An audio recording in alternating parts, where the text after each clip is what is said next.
Hello, welcome, and thank you for joining us for today's Knack at Home. My name is David Zyla, and I'm very happy to be here with you today.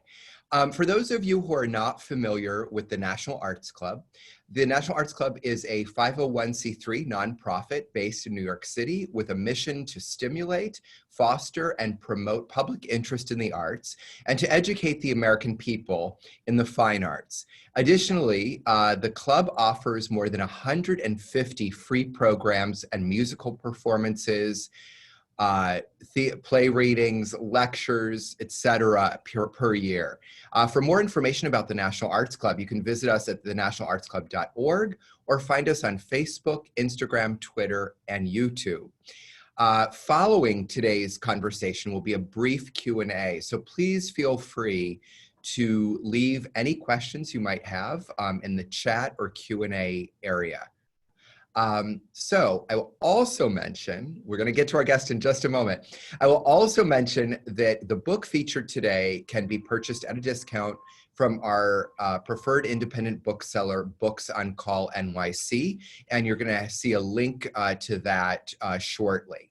So about our very special guest today. A graduate of Parsons School of Design, Jeffrey Banks has been honored for his talent and creativity. He has won 2 Coty Awards for Outstanding Menswear and Men's Furs. He received the Cutty Sark U.S. Menswear Designer of the Year Award for his extraordinary contribution to men's fashion, an Ernie Award for Boys Wear, and the Pratt Award for Design Excellence. Banks' signature American design style has significantly impacted the entire fashion world. He began his career as design assistant to both Ralph Lauren and Calvin Klein. The Jeffrey Banks signature menswear collection was launched in 1977, and he has since served as design director of Merona Sport and the Johnny Walker collection. Additionally, he has worked as creative design director for several successful private label menswear lines, including the East Island and the Metropolitan View lines for Bloomingdale's. As an author, Banks has penned American Fashion Menswear, Preppy, Cultivating an Ivy Style, Perry Ellis, An American Original, Patricia Underwood, The Way You Wear Your Hat, Norel, Master of American Fashion, as well as a book on today's topic, Tartan Romancing the Plaid. Please help me welcome Jeffrey Banks. Hi, David. How are you? And hi to all of our viewers. We are thrilled to have you today, and we want to hear all about tartan. Well, it's a bit of an obsession with me, as anyone who knows me well knows. And actually, the whole reason I wrote the book was because I wanted to find out why I was so obsessed, why a Black kid from Washington, D.C., since I was a child, was obsessed with tartan plaid, this national fabric of Scotland. And I thought if I wrote a book about it, because I certainly couldn't find the book that gave me that information, maybe it would, sort of quelch this thirst and obsession with tartan plaid. So never having written a book before, I set out to really write a book about why is it that people all over the world love tartan plaid, even people who are not Scottish. I mean, you go to Korea, they're crazy about it. Every well-dressed Milanese doctor, lawyer, architect has a tartan line raincoat or a tartan muffler that they wear. It's really beloved all over the world. And I have been, sort of making notes and keeping articles and clippings and photographs in scads of folders for about 10 years. With the idea that maybe I would write a book. Again, not having any sort of knowledge about writing a book. And then shortly after 9/11, I live in New York City, and New York was really devastated as a city. And of course, we were traumatized as a nation. And Bill Cunningham, the wonderful photographer reporter for the New York Times, did a story just around Thanksgiving time in his Sunday Styles section with people wearing tartan on the street. Now, it had not been a particularly big year for tartan in fashion, but he noted all these people wearing tartan mufflers and caps and scarves and coats, and Tiffany's windows, their Christmas windows were had tartan in them. And he surmised that as a nation, and particularly as a city, New York, we had been so traumatized by what happened at 9/11 that we were clinging for something that was familial, something that was traditional, something that we could hold on to because our world had been rocked, essentially. And when I read those words, I thought, okay, now I have to do this book. It took me 5 years, having never written a book, but I persevered, and those were the sort of driving words that kept me going to write about tartan and to really explore very deeply the history of tartan plaid, but also from a social standpoint, why it is that so many of us love tartan, why we associate Christmas time with tartan, all of those things. So here you have Madonna, who has worn tartan often in her shows. She had at one show, she had all of the men dressed in long tartan kilts, all of her dancers behind her, but she's always loved it. And we'll take a look at the next slide. Of course, everyone always wonders what's worn under a kilt. And traditionally, you go commando. You don't wear anything under the kilt. It's very freeing. So we had this photo in the book, which shows you what happens when the wind blows. Another sort of interesting footnote is that the sporran bag, that little fur-covered bag that is worn in the front over a kilt, the bottom of the sporran bag has ball bearings in it. And the idea is that it weights the front of the kilt down so that if the wind should blow, the family jewels are not disclosed. Here you have young Princess Margaret and young Princess Elizabeth as children wearing tartan. The royal family has always worn tartan. And the interesting thing is that even though tartan is associated with certain clans and or families in Scotland, and of course Queen Elizabeth's mother, the Queen Mother, was Scottish, the royal family wears lots of different tartans. They don't necessarily stick to a particular family or clan of tartans.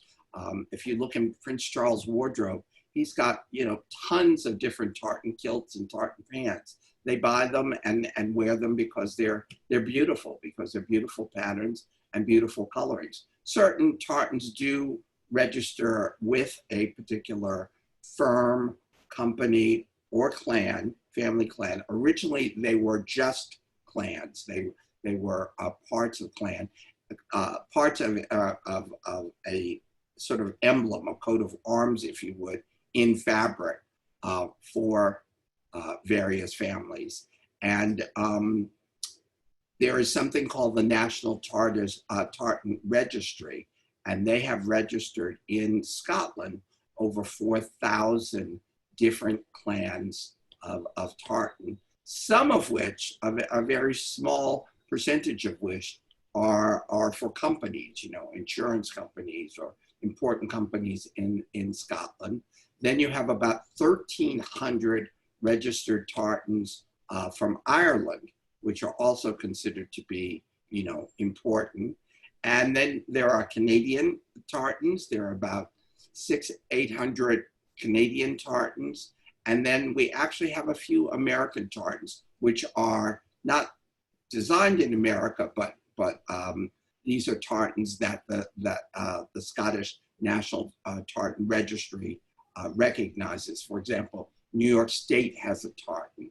The New York State Police have a tartan.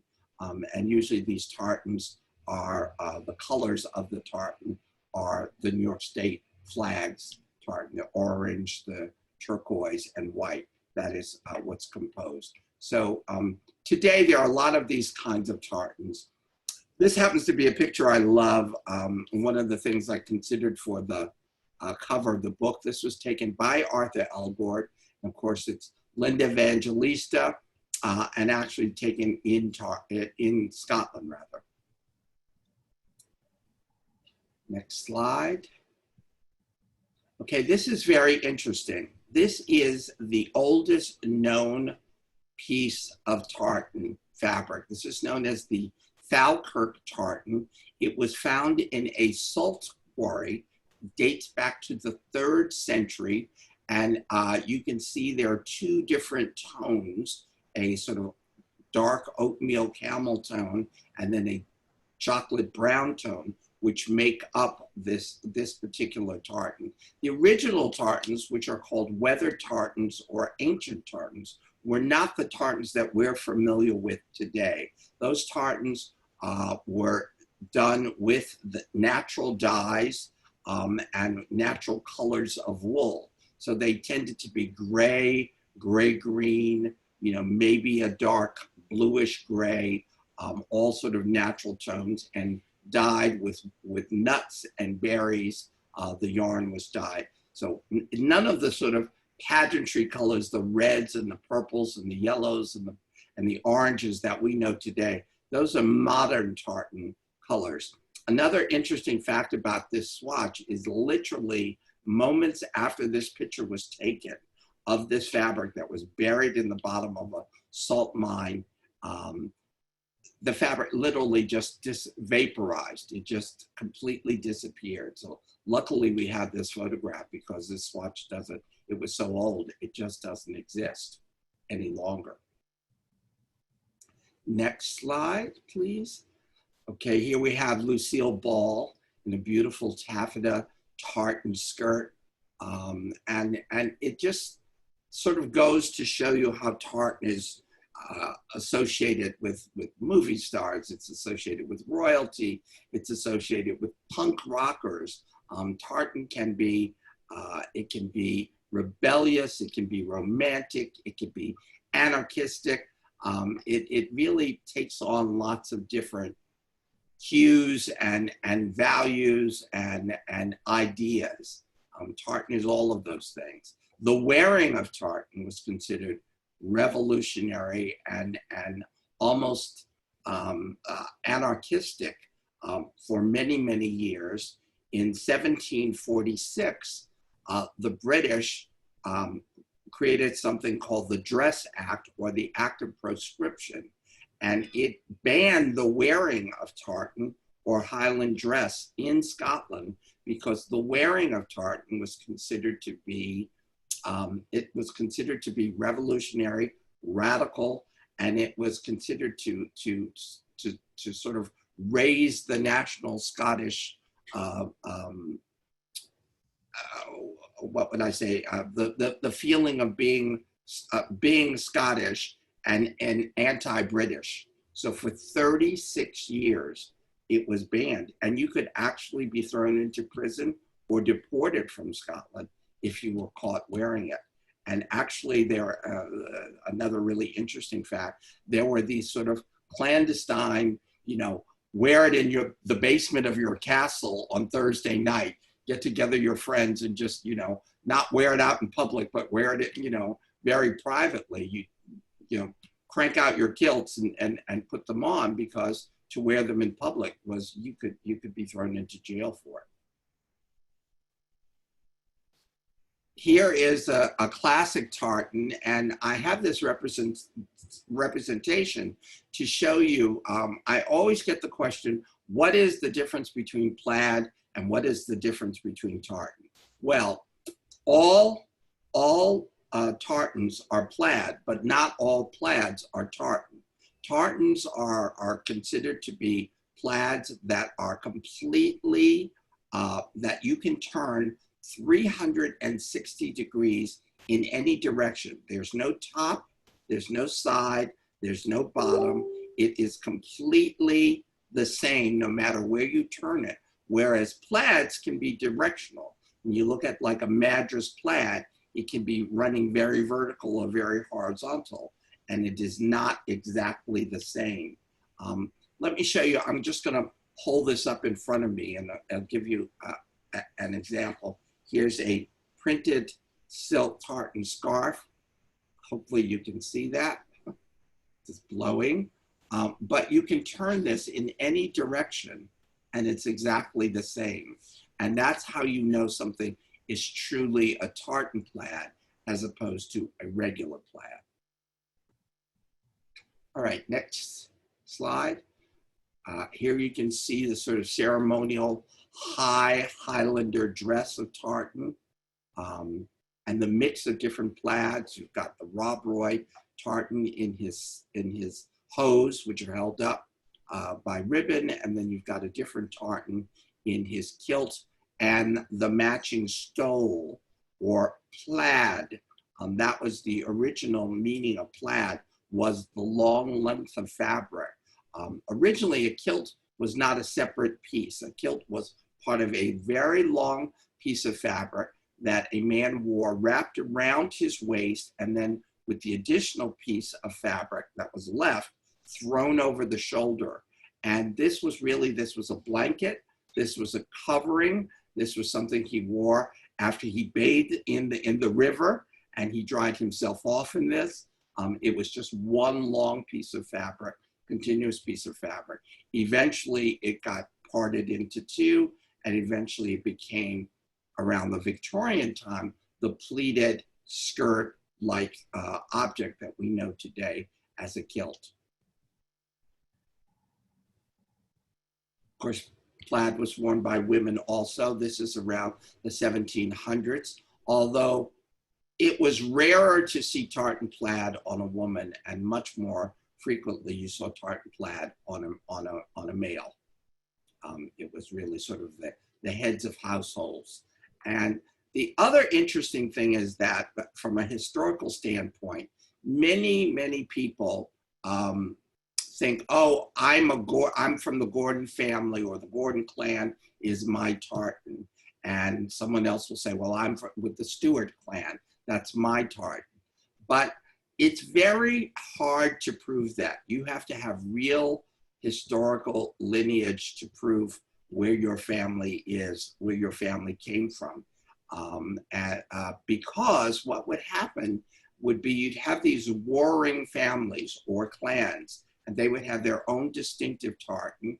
And when there was this war or this skirmish between different families, one family might win the skirmish, and then they would make all of their servants, family members, people who work for the family not being just the immediate family members, but anyone who worked in the household, the servants, etc. And they would take on the wearing of the successive family. And that pattern might not be, the host pattern, but it might be a pattern from a family who was more successful, who had more money. So you might not really be a Gordon. You might, your family may have been taken over by the Gordons, or in fact took the Gordons over. So it's a little hard to trace. I mean, that was one of the things we found in doing research for the book. Next slide, please. Okay, here you see Bonnie Prince Charlie, who of course was the Scottish prince who tried to take over the throne in a very big coup, was unsuccessful, and actually fled Scotland to save his own life. But here you see him romanticized wearing tartan plaid. We're not sure he actually wore this. This is much more of a sort of romantic vision of him dressed in Highland dress. Next slide.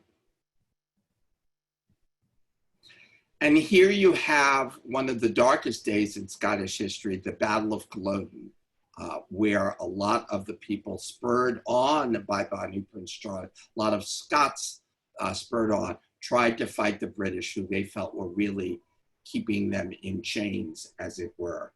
And it was shortly after this battle, in 1746, that where many Scotsmen died, that the Dress Act which was thought to incite a Scottish nationalism, came into effect by the British. And, it was completely verboten to wear tartan on the street. This lasted for 36 years until 1782. And then, and this was during the reign of King George III. And then King George IV, his successor, in 1822, almost 100 years later, became the first British royal to visit Scotland. And his visit to Scotland was a way of sort of making peace, even though the proscription had been lifted 100 years before. He made a sort of royal visit to Scotland. And this was a sort of way of, trying to quell and to any anti-British feeling in Scotland.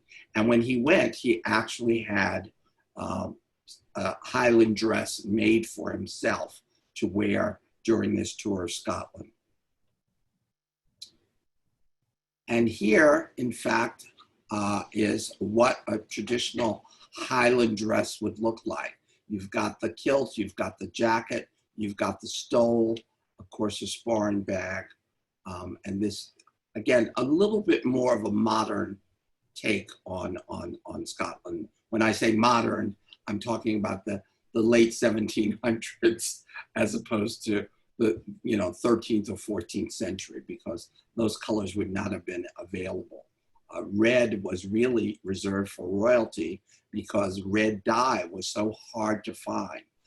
Red dye was made primarily from the wings of a beetle that came from the Caribbean. And then those wings were crushed, made into a powder, and then made into a dye stuff. So it was really only the royals who could afford using reds and purples in dye stuff, because at that point, you weren't doing what we consider to be modern dyeing. Okay, here we have King George IV in a very famous painting. This painting is owned by Queen Elizabeth. It's in her gallery of fine art. We had to get special permission to have it reproduced in the book. And here he is wearing the ceremonial jacket, which was covered in beading and sequins and kilt for his famous tour in 1822 of Scotland. He commissioned this, it was made for him. He commissioned the painting of himself. He had the painter paint him less stout and slimmer and taller than he really was in real life. He loved to eat, and he was quite, shall we say, rotund. So he had himself made romanticized in this painting. And when I saw the painting and decided to add it in the book, I wanted to have a picture of the real costume. And I began this search. Well, where is this? Where does it exist? And I was told by curators in London that, in fact, this had been lost. Shortly after the painting was done, the costume was lost, never to be found again. So I was very upset. We did get permission. Queen Elizabeth was really lovely and let us have permission to run the painting. But about 2 days before the book was supposed to go to print, I got a phone call from one of my best friends in London, who is Scottish, who said, "You won't believe this. They found King George's outfit." And apparently it had been in the bottom of a chest in a Scottish nobleman's house with tons of clothes piled on top. And because of that, it had not faded and it was in great condition. And of course, the minute he told me this, I made him take a camera, run over to where it was being housed and take a picture of it. And I think in the next slide, you will see that jacket. And there it is. And we were able to hold a place in the book until I got the photograph.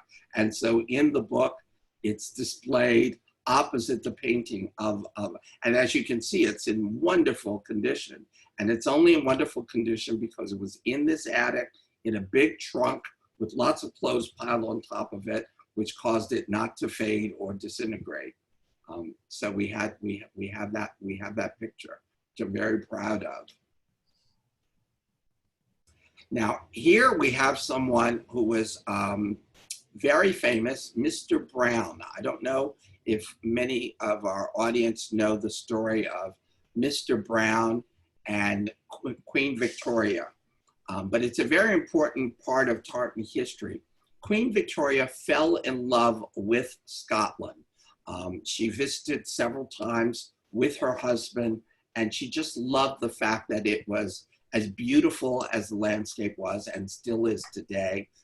Much of Scotland is untouched. You see these wonderful vistas, valleys, lakes in Scotland, and she fell in love with it. And after Albert died, or actually before Albert died, she and Prince Albert bought a home, which was really a castle from one of the noblemen in Scotland called Balmoral.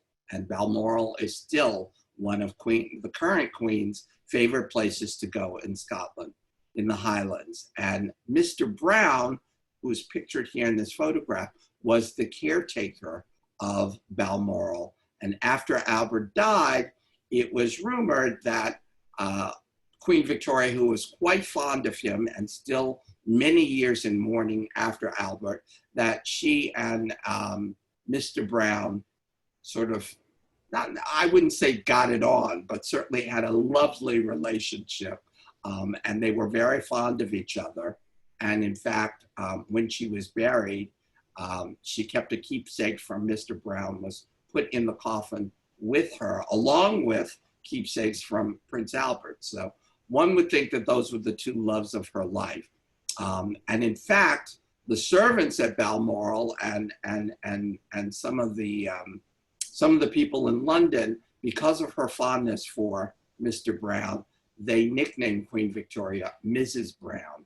And in fact, that is the film about that relationship. It's called Mrs. Brown, about that relationship. So, and the part of Mr. Brown was played by my good friend, Scottish actor and comedian Billy Connolly. Just another footnote, he used to live in my building, so we became quite good friends. Okay, here you have the Duke of Windsor in full Highland dress as a very young man. He was, again, terrifically fond of tartans. Of course, his nickname, his family nickname was David, but you know, David was one of his many royal names, and Edward, Albert, David, you know, there were several names there, but the family always called him David. Next slide, please. Okay, here again, you've got Linda Evangelista wearing Ralph Lauren. This is circa 1991, I believe. Ralph did a whole collection based around tartan, everything from tartan furniture and furnishings to tartan clothing for men and women. He's always loved tartan. I don't think a fall season goes by when there isn't something tartan from Ralph Lauren. And tartan is one of those things, one of those fashion influences, I believe, comes back like clockwork every other year. There are two fashion influences like that. One of them is animal prints, which women never seem to tire of. And the other one is tartan plaid.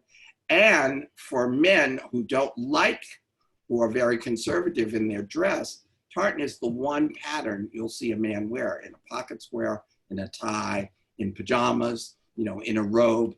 The guy who wears gray flannel all day long, that's the one pattern you'll find on the most conservative of men is tartan plaid.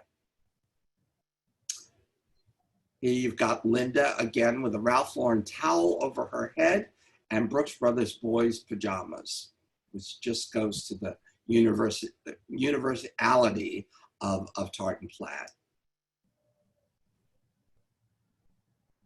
I love this. This sort of reminds me of what one of the reasons I love tartan is that it always reminds me of Christmas time, you know, Christmas wrapping, Christmas ribbon. There is this equation between tartan plaid and the holidays, which I think is kind of a natural thing. Next, also from that Ralph Lauren collection, this Tartan peplum jacket, women's jacket. Tartan boots by Ralph Lauren, riding boots with a heel. Here's Vivienne Westwood's great take on tartan. This was a collection she did in the early 90s.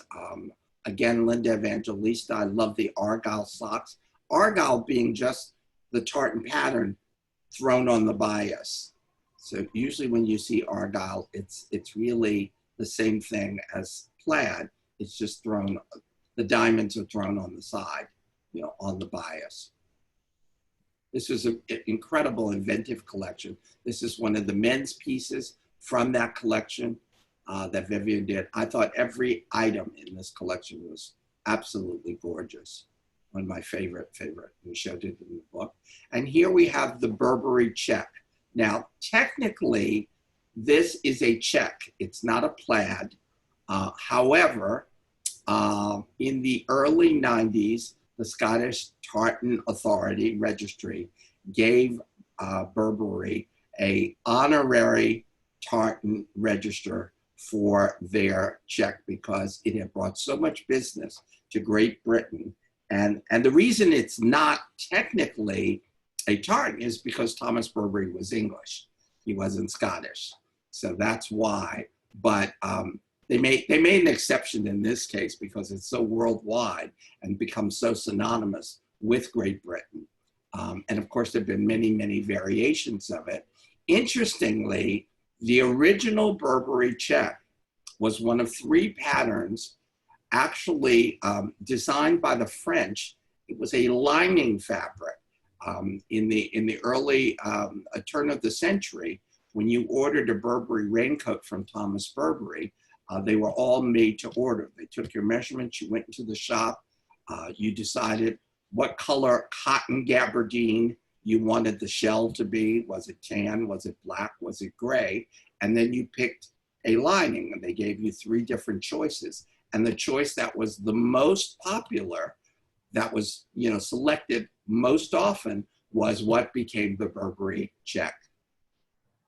That was the one that was picked over and over again. Here you have the traditional coloring of that check, you know, which Burberry has used ad infinitum over and over and over in many, many different variations over the years. And it was to Rosemary Bravo, who was then the chairwoman of Burberry, that I went to. When I was thinking about writing the book, I came up with a sort of idea about what I thought the book should be. I happened to be in London. Rosemary is a great friend of mine. And I called her up. I said, I have this idea I want to discuss with you. Could I see you? And she said, yeah, come. I said, I'm in London for a week. She said, come to the office tomorrow. I went to their office, which was then in Haymarket. I showed her this handwritten outline of what the book was and said, would you consider doing the foreword to the book? And she said, absolutely. And I think that really was the clincher with the potential publisher, the fact that she wanted to get behind the idea of the book. So I was very happy. Here you have Ewan McGregor, who actually, this was a picture that Annie Leibovitz took for Vanity Fair magazine, but when he received his OBE, Order of the British Empire, from the Queen, he wore a kilt. He wore a tartan kilt because, of course, he's from Scotland originally.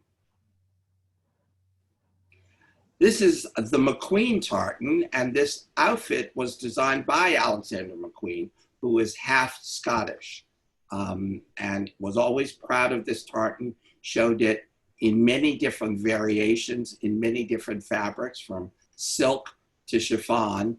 But there was one particular collection, which this is from, where he showed many variations of the Mcqueen Tartan.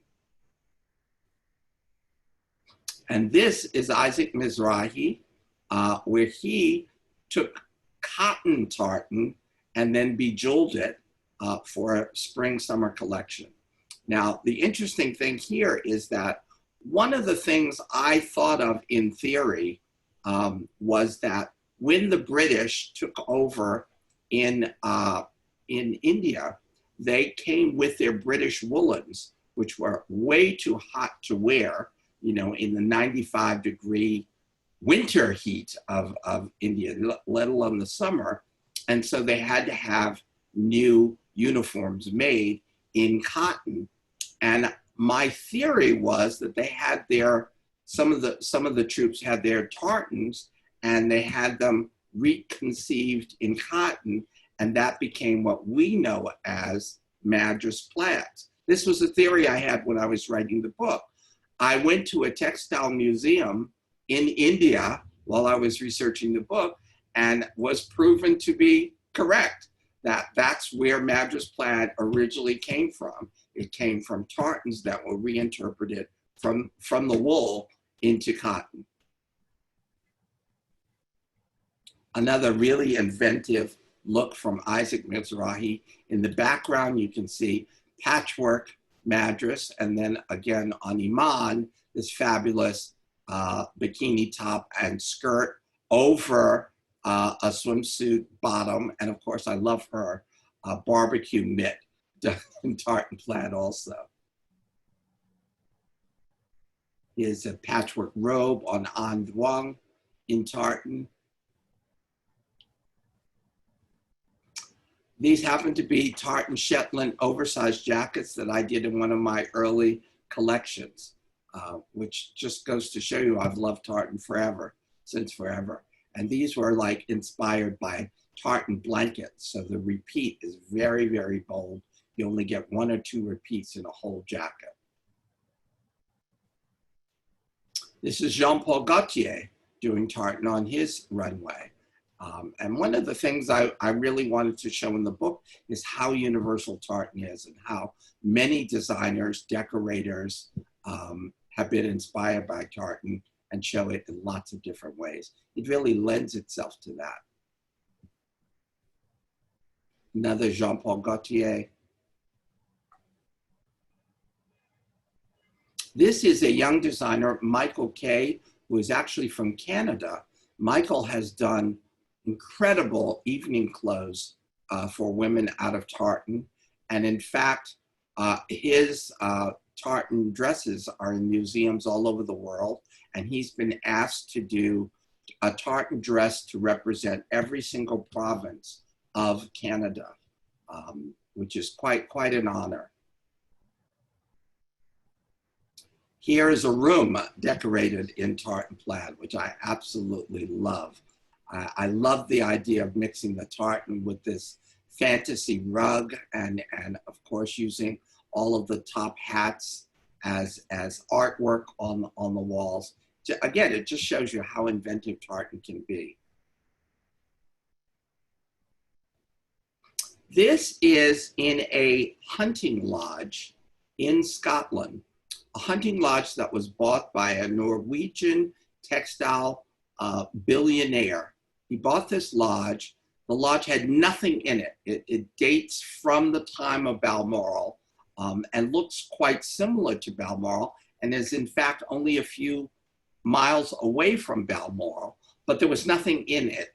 And he wanted to make it look old. He, as I want to quote, he wanted it to look as if Ralph Lauren had designed this hunting lodge in Scotland, but had done it years, 100 years before. So he hired 2 young designers, decorators, who had just started their own business and had worked for Ralph Lauren for many years. They had this unlimited budget to do antiques and bring things in.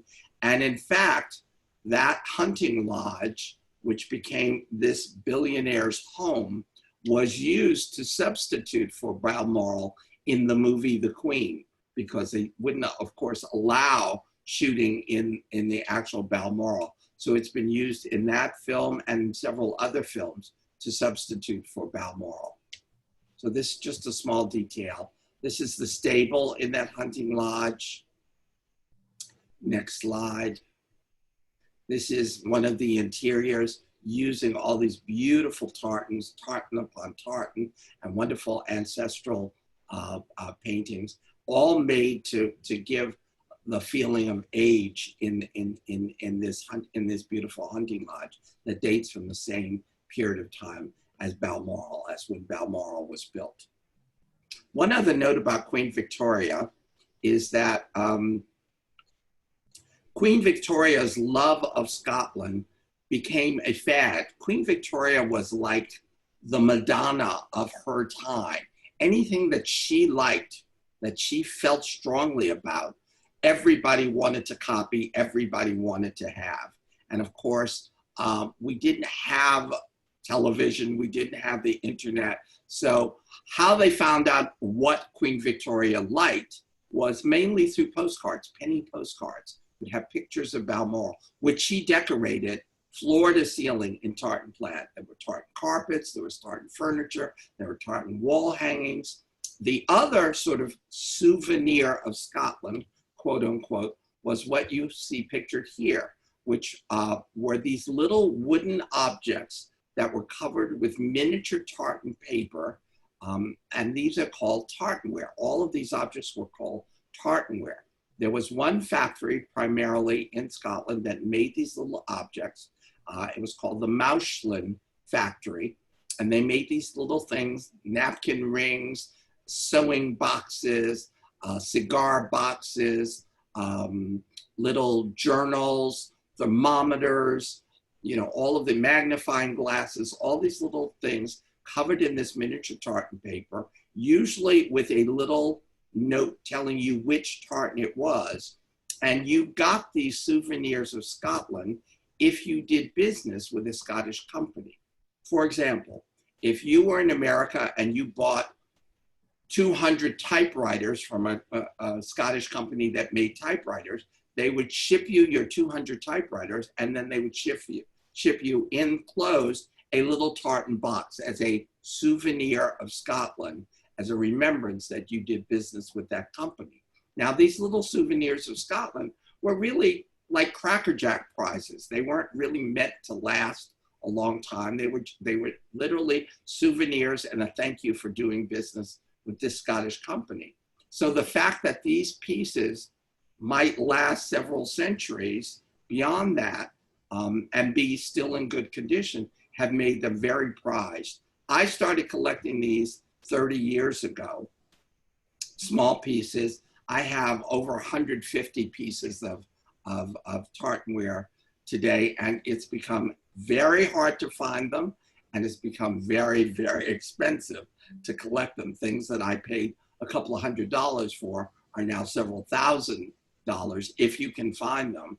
And of course, the rarest thing are big pieces, furniture or big pieces, because they didn't make that many big pieces of these. Most of the things were really small objects like this, things you could put in a bag, in a purse, or in a box as a souvenir of Scotland. This is one of my favorite rooms. That's the same year, 1991, that this is a room done by Ralph Lauren in all of these mix of tartans. It's a real fantasy room. I love everything about it, and I think I have everything in this room. Every pillow, every throw. I just love it. It's just one of my most favorite things, and I love this picture. It just shows you the majesty and grandeur of tartan. Another favorite room. This was done by a completely different designer using one tartan, Buchanan tartan, which is really colorful. It's, I think, the brightest tartan there is, with its oranges and reds and bright greens and yellows. But what's great about it is all the different scales of tartan, from the lamps to the oversized scale of the rug to the wonderful scale of the different scales of the chairs and sofas. I just love this. This is sort of tartan to the nth degree. This is a great story about, this is the restaurant at the Dorchester Hotel in London. someone told me about it, and that it had these wonderful murals of Scottish Highlanders. And they said, you must, while I was working on the book, you must include pictures of this in your book. So I asked to see some pictures. I saw them. Of course, I fell in love with them. And I said, who is this artist? And they said, this artist is a guy by the name of Mark Beard. He's American. In fact, he lives in New York. I said, really? I said, do you happen to have his phone number? They said, yes. I got his phone number. I called him up. Very excited. I would love to include these in my book. I'm rambling on for about 20 minutes, and he's not saying a word. And finally, when he finishes, he said, Jeffrey, we know each other. I said, you're kidding. He said, no, I met you in the early 80s, just as I was starting my career. You actually sat for a portrait for me. I don't remember any of this, and I usually pride myself on my memory. But as it turns out, I did sit for a picture for about 25 minutes on a day that I was flying to Japan. He took Polaroid pictures so that he could finish the portrait, which he then went to a drawer and pulled out. He'd been holding this portrait all this time, all these decades later, and he showed me this portrait he'd taken of me. And of course, he did end up letting us use these wonderful, wonderful Highlanders in the book. Here you see Prince Charles and Camilla, and they are wearing the Balmoral Tartan. Now, the Balmoral Tartan is really important because it is the one tartan that cannot be woven for anyone except someone from the royal family. This tartan was designed by Prince Albert for Queen Victoria, and it, by law, cannot be woven in Scotland or England or anywhere in Great Britain for anyone unless it is the royal family. It's the one tartan that's like that. And it's gray, black, white, and red. Here's Princess Diana, who loved tartan and wore it quite often.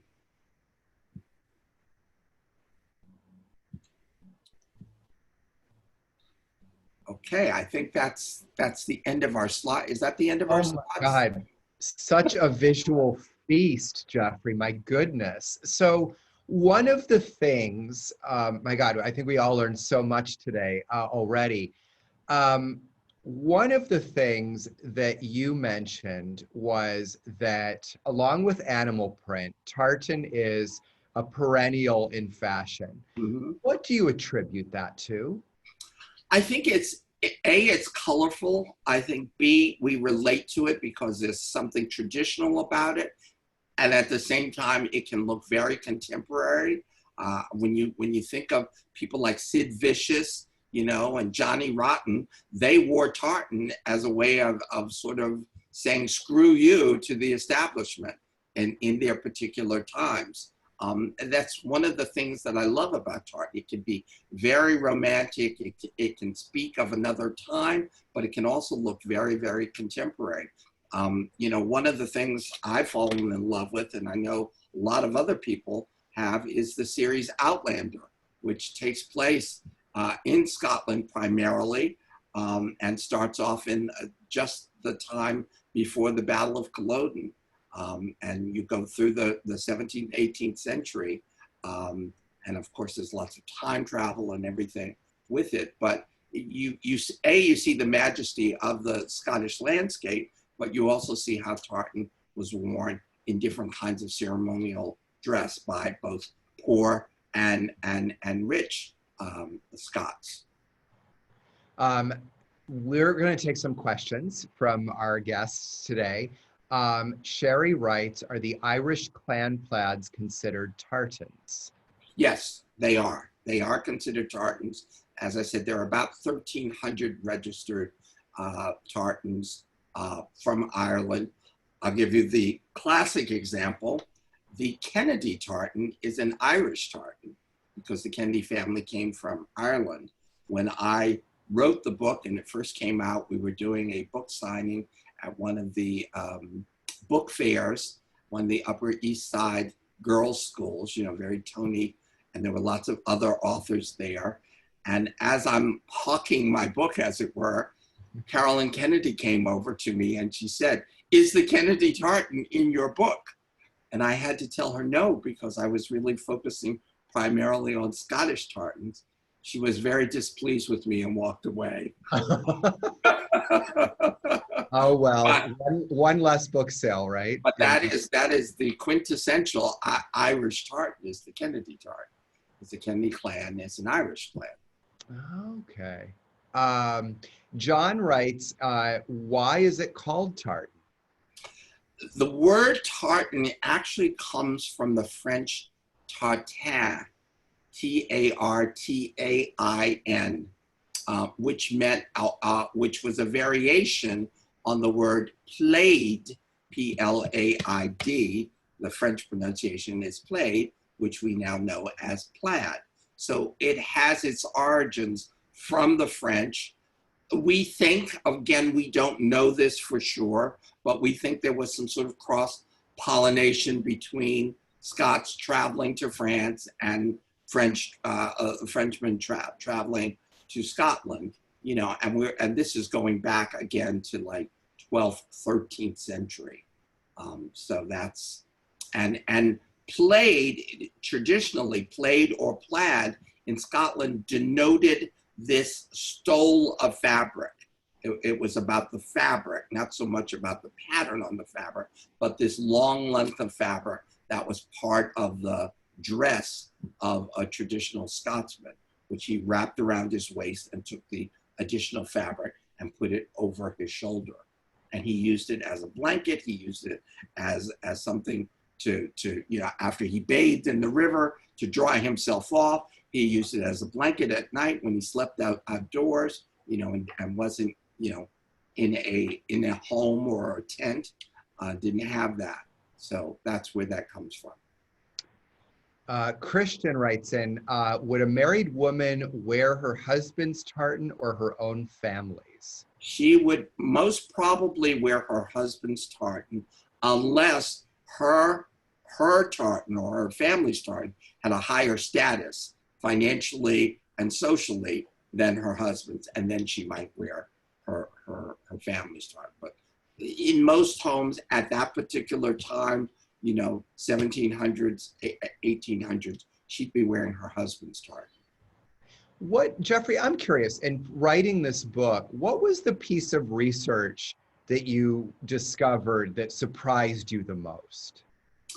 What was the piece of research that oh boy, that's a tough one. Well, I'll tell you a story. It's a little long and involved. It's a wonderful sort of coda, I think, to working on a book and working on research. I had found a picture, a black and white picture. It was in the Sotheby's catalog of the sale of the Duke and Duchess of Windsor's effects. And it was a picture of the Duke of Windsor's closet. The door is open. On the top shelf, you see his kilts, tartan kilts, you know, a whole plethora of kilts. And on the bottom, you see all of his tartan trews or trousers, different tartan trousers in different patterns. And you could tell they were different even because it was in black and white. So I called my friend Benjamin Dollar, who was at that time, he's a vice president now, but at that time he was head auctioneer of Sotheby's. And I said, I'd like to use this picture in the book. It's a great depiction of the Duke of Windsor's love of tartan. Is there any problem? He said, absolutely, there's no problem. You have permission to use it. I was elated. The very next day he called me and said, there's a problem. I said, what's the problem? He said, the photograph is owned by Dodi Al-Fayed. Or sorry, Muhammad Al-Fayed, Dodi's father, who owned the house in the Bois de Boulogne that was rented every year to the Duke and Duchess of Windsor. It's where they lived. That's why he owned the picture. And he said, you're going to have to get permission from him. So I wrote to Muhammad Al-Fayed, who also owned Harrods, and I said, I would very much like to use this picture in my book. Is that possible? And he said, oh, we would be thrilled for you to use it in the book. The only thing is that we would like a 50,000 pound donation to the Dodi and Diana Fund in order to use that picture. Well, I wrote back to him right away and said, we don't have a 50,000 pound, which is like $100,000. We don't have a budget for the whole book, let alone one picture. Could you please reconsider? And I wrote him several times about that and did not get an answer. Finally, it turned out several months later, I was going to be in London. I went to him. I went to his office. I begged again. And they said, we'll consider it. We'll get back to you. Never heard back from him. So I figured it was a lost cause. Several months later, now remember, this book took 5 years to write. Several months later, I was at a charity auction in Hudson, New York with friends of mine. They wanted to auction me off, the auction prize being that I would take someone who was the highest bidder to the fashion shows at Bryant Park and take them to lunch afterwards. I, of course, agreed to do it. It was to raise money for the Hudson Opera House. And in the course of this very fierce bidding between two women, one woman won. The woman was brought over to my table to be introduced, and she introduced herself, and it turns out that she was Muhammad Al-Fayed's niece. And I recognized her name right away because there was a ship with her name, a ship, a cruise liner, a yacht with her name.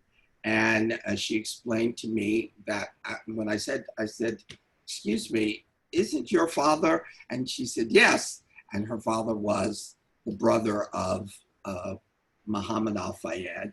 And so anyway, at the appointed day that she was supposed to meet me several months later to go to this fashion show in Bryant Park, she was sick. And she called me and said, could her aunt go in her stead? I said, listen, you paid all this money to go see it. Of course, your aunt could go. What will your aunt be wearing? Because I don't know what your aunt looks like. And, you know, we had our signals. And I met her aunt. And we're sitting waiting for the fashion show to start. Of course, it was customarily late starting. It was the Bill Blass show. And she explained to me that she was an author and that she was writing books about liberation, female liberation. And I said, well, that's kind of unusual, isn't it? And she said, well, yes, I'm kind of the black sheep of my family because I'm writing about this, you know, and they don't really believe in all of that in the Far East. And she said, what about you? And I said, well, I'm a designer, but I'm working on my first book. And she said, have you ever run into any problems? And I said, actually, the big problem is there's this picture I want, I definitely would love to have, and so forth and so on.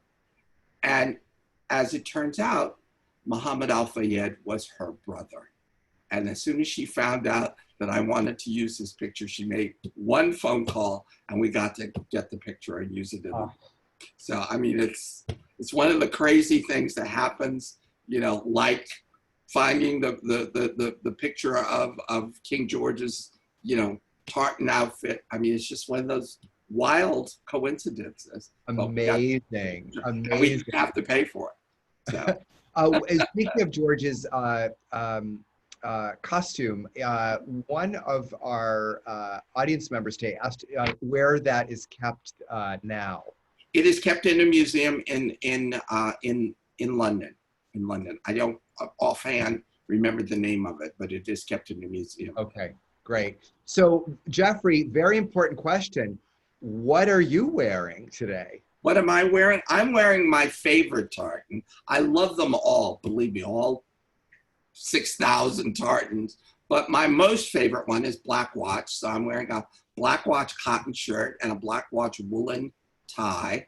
I think if it's been made in Black Watch, I own it. I have pajamas, I have robes, I have slippers, I have overcoats, I have you name it. If it was made in, I even had Black Watch tartan shower drapes made because I love the fabric so much and I just love it. And the interesting thing about Black Watch is that it does not belong to a clan. Black Watch tartan was created for the Scottish soldiers who take care of and protect the British royals. hence the name Black Watch. They were the watchmen. They were the Scottish soldiers who protect the crown. And so it can be worn by anybody. It does not belong to a family per se. And it's one of the most common tartans, and it's got the least amount of colors. It's only black, navy, and green, but I think of it as very elegant and very classic. You know, you see school children wearing it, you see Catholic school kids wearing it, but I love it. It's my favorite. Well, you describe it as elegant and classic, and I would use those same words to describe you, my friend. Thank you so much for joining us today and sharing with you your phenomenal book and all of your research. For those that are interested in purchasing the book, you can find information about that here in our chat section. I also just want to remind our audience that there are other National Arts Club programs. You can find them on the National Arts Club YouTube channel. And for upcoming events, you can find them on our website as well as on our Facebook page. Jeffrey Banks, thank you. Thanks. Can I just give a shout out? Of course you may. I would love to give a shout out to my friend, Paul Hands. Paul is Scottish, and he and his bride were supposed to be in Scotland right now, but because of the pandemic, they're not. So I'm sending Scottish love to them right now. Wonderful. Paul Wonderful. and Terry. Paul and Terry. Yeah. All right. Thank you again, Jeffrey. And thank you to all of you for joining us today. Thanks. It's been a lot of fun. Excellent. Take care. Bye-bye.